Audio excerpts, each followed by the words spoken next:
Hello everybody and welcome back to the Building Investors YouTube channel. We have a door to install on our tiny house today. It's inside, I'll show it to you. But let's remove the tarp, get inside, get the shims all put in place, nail the door, and then we'll be able to secure it. And hopefully have a video for you tomorrow because it is late on a Saturday right now. So we'll see what we can do. So ready, Copper? Let's install a door.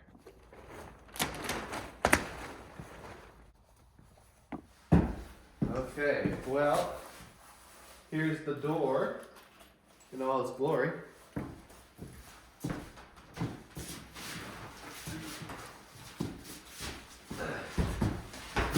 It's a beautiful door, and we've decided to make it swing to the right. So when you walk in the door this way, it's going to swing this way. Well, I say we decided, I decided. In the blueprints, I had decided that I would swing it left. But then I'm like, when you bring groceries in and stuff, it'd be nice if it swung to the right. And so I'm swinging it to the right, so the doorknobs are on the left. So the hinge side is on the right.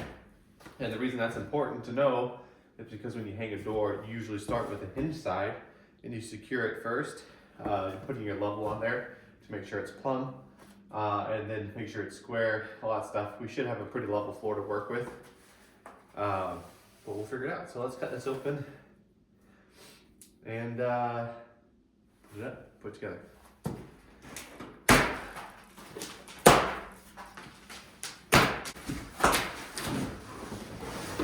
Okay, now we just need a drill to take off the handles on the side.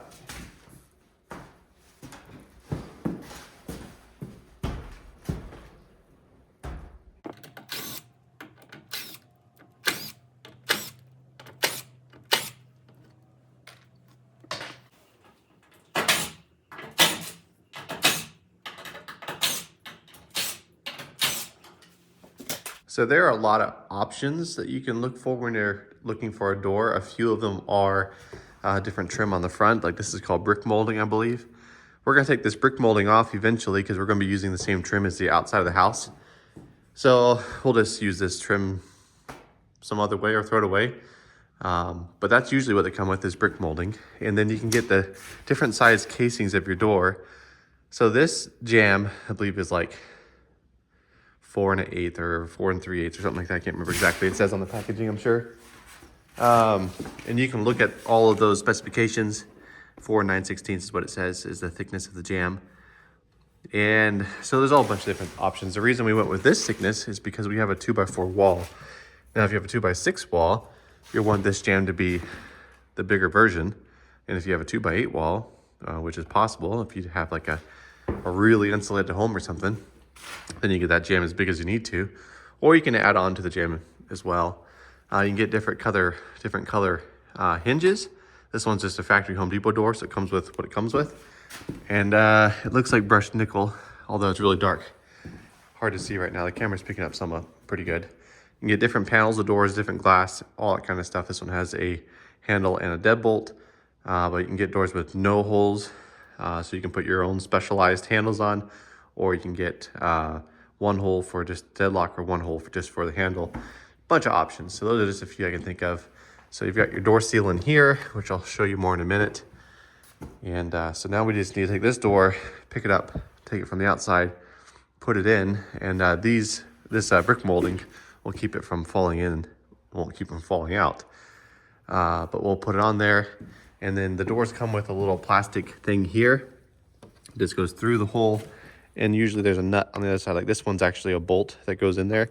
So you just turn this out, pull this out, and then the door will swing. So we'll clean this area up and then pick the door up, put it in place, and I'll swing it open, and then I'll show you how to do the next steps after that. Okay, so you're gonna want, well, at least a 4-foot level is handy. Let me zoom out there.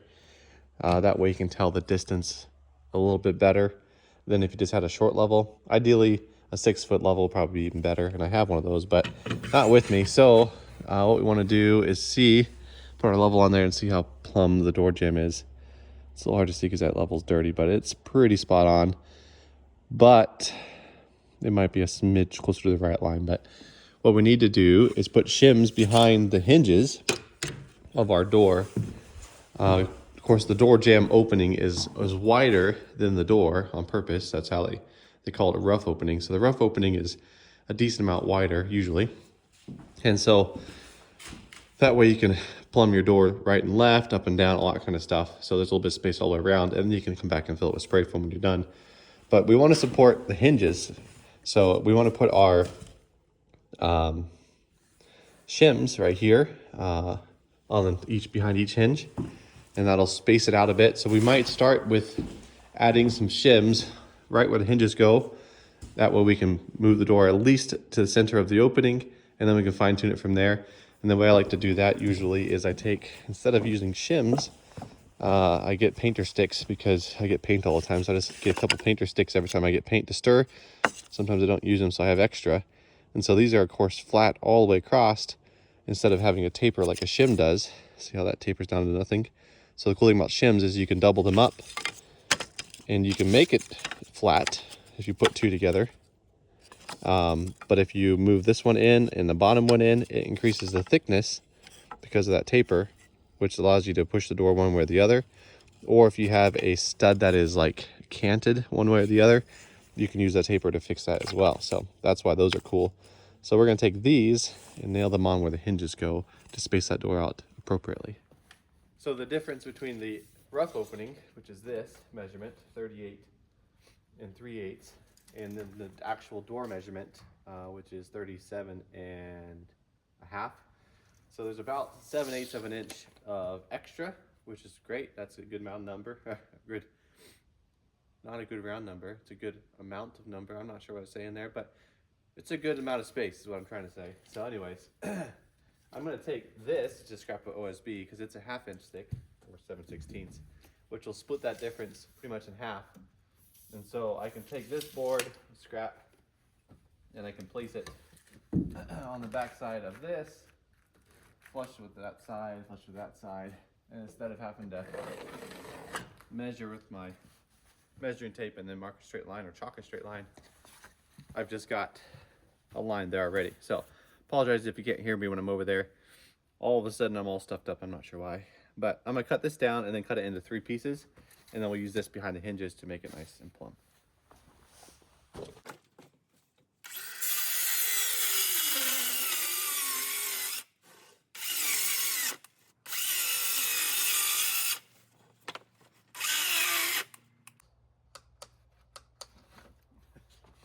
It's one of those days.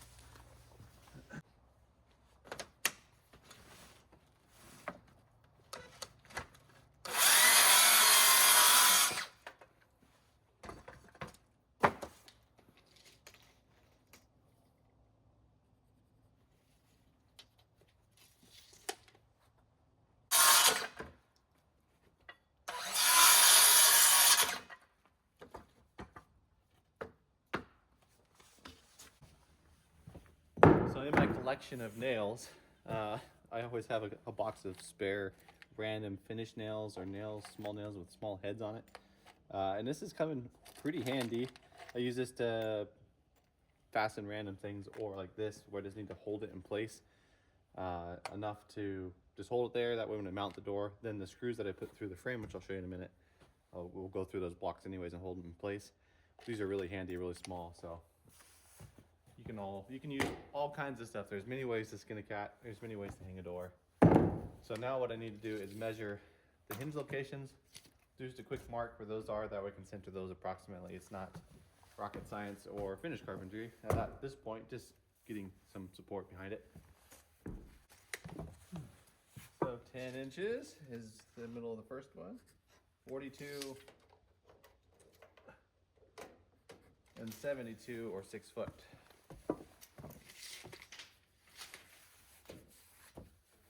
Take my little nails. One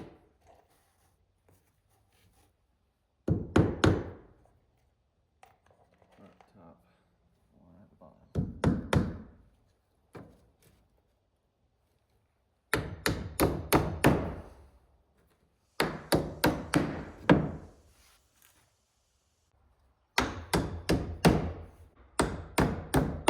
You have a 2 foot level or a smaller one, you can stick it on your threshold here and see how level your floor is. Of course, that's spot on, which is good to know. So now we can take our door and set it on there. If this was canted, say this was like downhill, we would want to make sure that we shim up this side of the door. That way the top of the door doesn't crash into the door jamb. Or if this side was low, we would want to shim up this side. That way this doesn't crash, the door doesn't crash into the jamb on the bottom. But since it's perfectly level, it'll be a lot easier. So just keep that in mind before you install the door, that you want to know which is the high side. If this is the high side, that's completely easy and fine, because then you can shim up this side.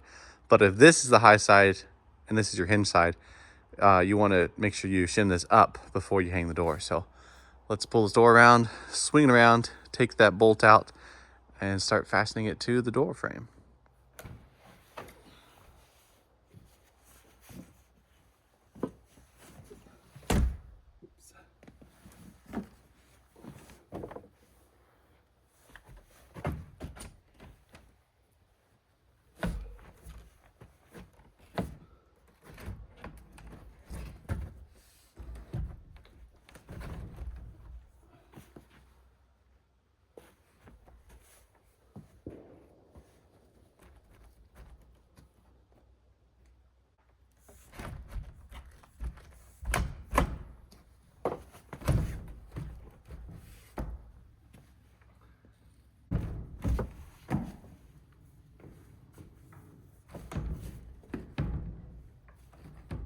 So now that I've got the door in there, when I close it, there's a bit bigger of a gap up here than I would like. And so I'm going to shim up the bottom here to close that gap up a little bit.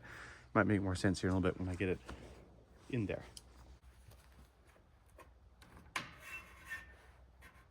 Much better. Okay, now that is where I'm going to start at, is here in the bottom. And I'm using these screws. These are just decking screws. They're in black, which is kind of nice. I'm going to put them behind the door seal, so I'm going to make sure this is all the way up against the house. And then I'm going to fold this out. That way I can put the screw behind it.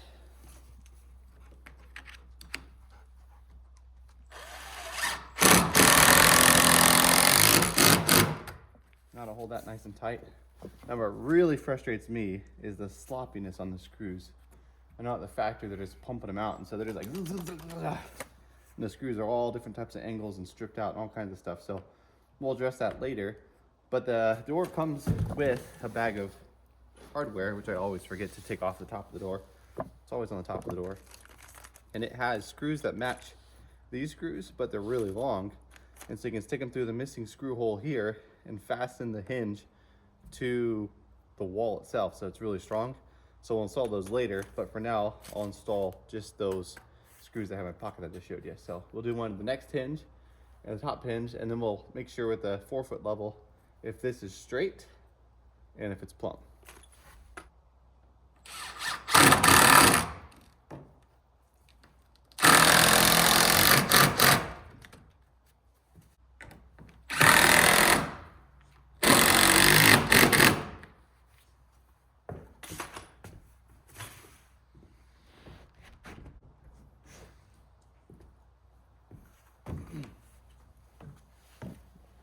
Okay, since it's so dark on the inside of the tiny house and I'm running out of time, I'm going to do a few more steps without the camera on, then bring it back and show you what I've done.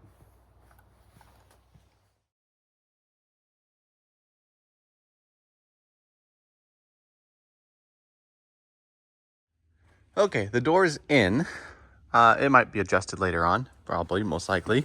If the building settles or if I do some final trim work and it just needs a little final adjusting, I'll do that later. But as you can see, we put shims. We put one at the top of the door because I needed to push this door jamb on the top over, because when I had the door closed, this was way too tight. And so we pushed the top over with this shim, and then we secured it with a screw right there, holding this in and then holding that over. And then we put shims right behind the striker, which is probably the most important. We want this to stay firm. We don't want this to move. And then we put a screw in there. Of course, our deadbolt and our striker plate for our door will have screws that go into this eventually as well, which will be nice and strong. And you want to do that. They send small screws, which we'll probably install right now. But if you kick a door and those small screws they'll just break. You can enter home really easily. But if you have two large screws going into the framing, you'll have a lot harder time kicking the door in. So that's what we'll do in the future. And then one at the bottom to hold the spacing. Now, when we get to the very end, when we do the trim work, you can see, once you push the, close it, everything looks exactly the same, nice and straight. The same reveal, that's what the spacing is called, reveal. But when we do the trim work around the door, we can move that back and forth because we'll nail the trim on here and on the, well, we'll have shiplap on there. And so we can push it in and out if we need to. Excuse my swallowing. On the trim work, we'll have a nail here and then a nail here, and that'll hold that together. So anyways, that's what it looks like. I'm glad you can see better than me. It's pretty dark in here, but that looks beautiful. So it shuts pretty good. It's a little stiff on this side, so we'll see if we can adjust it when we have more daylight. So we've got, again, those spacers. That's just spacing the door over evenly. And then we have the screws going through right behind the, what do you call it? There's a screw right behind that black stuff, the seal, there we go. Behind the seal, through that, into the stud, so that's holding it nice and tight. And then we'll put the big screws, like I said, through the hinges. So lots of extra explaining there, lots of forgetting words. So now we can put the door handles on and call it a day. So let's open that box together and I'll show you how to install those. Okay, so I got a box of 2. That way I can put one, I might have a door on the backside where the mechanical room is, and so I'll have the same door lock key for both of those. That's why I bought a 2-pack, but we'll put one on here while we have it. Sometimes these can just come open like this, but I think I have better luck with just cutting it. So just cut the box open with surgical precision.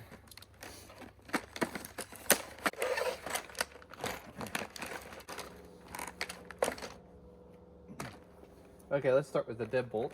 So you've got the outside of the deadbolt. This is where the key goes in. We want that to face this way, so you can see the Kwikset emblem there. That's, if you have it upside down, it could still work, but it's much more normal this way. And then this on the back side, again, words reading upright. And then you've got your deadbolts, which these are adjustable. So if you need it to go to a bigger door, you can adjust this out. Or if you need it to be the regular size door, I think is this way. And then this piece goes through that piece. There's a little bit of a rounded side, and that's easy. So it's kind of hard to mess up. So we'll screw this in first on the door and then screw these in through with the screws they provide. So let's do that real quick. Okay, for this piece, the deadbolt itself, you're gonna have 2 little wood screws inside for the darkness. That's all I got. I'm gonna stick this in. The wording up. Again, I think there's some wording on there, so you want that to be legible. Stick the screw right in the center. It's really hard to see in the dark.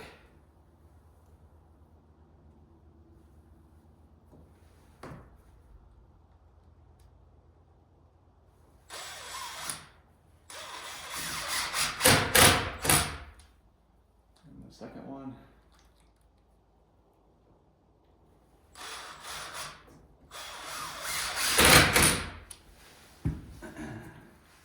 And then this goes into there. It just fell out. Stick that through there. And you got the plate for the back, and it comes with these screws. There's a little bit of Loctite on there. Can't see in the dark, but it has a beveled head on it, which sits nicely inside of that hole there. And I can't see a thing. There we go. So you want to start these off by hand, because if you just run them with the drill, you can strip them out pretty easily if you don't have them centered. So find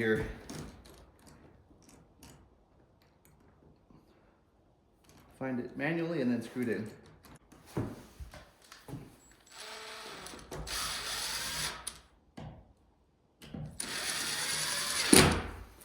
And you don't need it too tight, just snug. And then we'll put this handle on next, which is the same process. 2 wood screws there, and then 2 screws going through. Keep in mind that the bevel, the striker, is made to go that way. If you hit it this way, it won't work. So put it this way. And I think there's also wording on there. So yeah, can't really mess that up. Well, I guess there's two words on there because you could do a left hand or right hand, so you could mess it up. So just make sure that this bevel goes that way where it hits the door. And your lock side goes out, keeping the same key function as up here. That way your key is the same. If you lock both locks, you don't have to flip the key. It's just the same.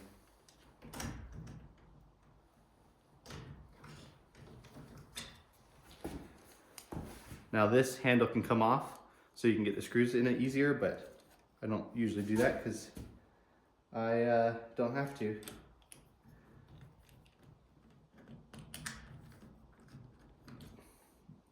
So dark.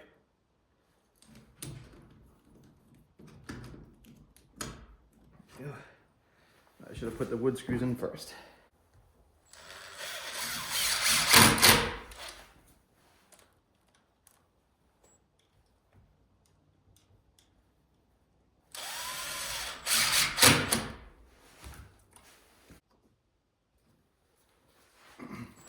Then you can finish them off with your impact.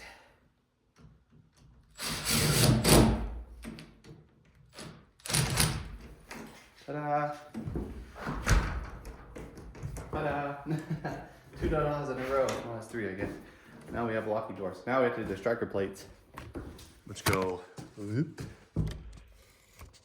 right there. So let's do those real quick. So you've got 2 longer screws for your deadbolt, like I was saying. You can replace these with bigger ones still. And you got 2 small ones for your striker down here. So let's start with this one, and we're just gonna set it perfectly in the notch, and then we'll adjust it when we have time later.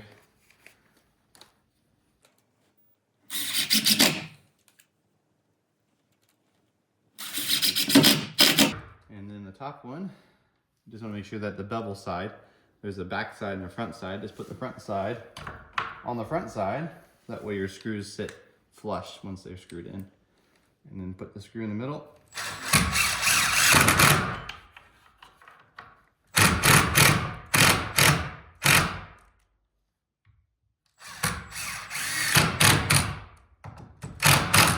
And then you can test your door and see if it closes. I hope it does.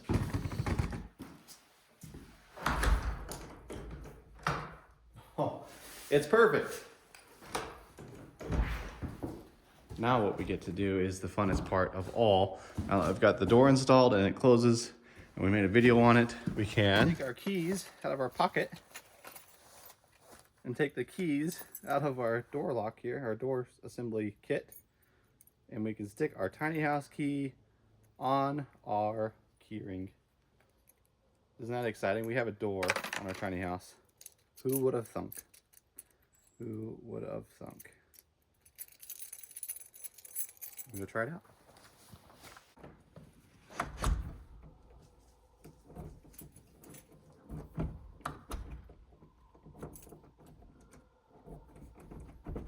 Booyah. Oh, that's so nice.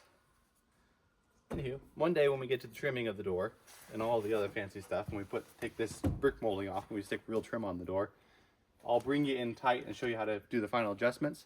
But that is how you install a door on a tiny house. It's just like every other door you install.